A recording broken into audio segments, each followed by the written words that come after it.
seorang ibu di Amerika sama-sama melahirkan di waktu yang sama.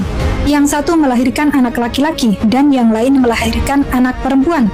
Disebabkan kesalahan para perawat, mereka tidak tahu siapa yang melahirkan bayi laki-laki dan siapa yang melahirkan bayi perempuan. Maka dilakukanlah cek darah untuk menentukan DNA. Ternyata hasilnya begitu mirip antara kedua ibu tadi. Hal ini membuat para dokter semakin bingung. Sedang kedua ibu tadi terus ngotot masing-masing mengaku dialah yang melahirkan bayi laki-laki. Yang jelas para dokter memberitahukan hal ini ke pihak yang bertanggung jawab di rumah sakit itu. Sesampainya kabar itu pada pihak yang bertanggung jawab di rumah sakit tersebut, mereka langsung mengatakan, tidak ada yang bisa memecahkan masalah ini kecuali hanya orang-orang Islam. Akhirnya mereka menghubungi salah satu saudara muslim di Saudi. Maka terjadilah dialog seperti ini.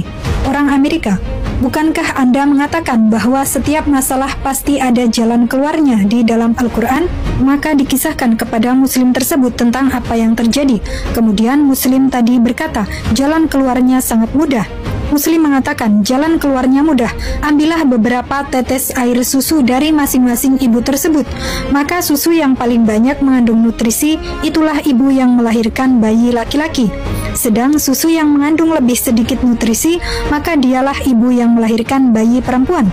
Maka para dokter pun mengambil sampel susu dari kedua ibu tersebut. Mereka pun melakukan pengecekan, dan benarlah ternyata mereka dapatkan perbedaan, dan akhirnya tahulah mereka siapakah ibu yang melahirkan bayi laki-laki dan yang melahirkan bayi perempuan. Hal ini sesuai dengan firman Allah, bagi seorang anak laki-laki sama dengan bagian dua orang anak perempuan. Quran Surah An-Nisa ayat 11.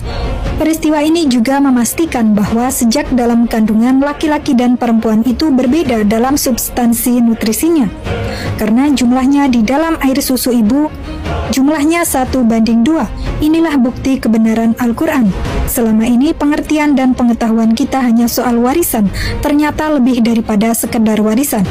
Maha benar Allah dengan segala firman-Nya.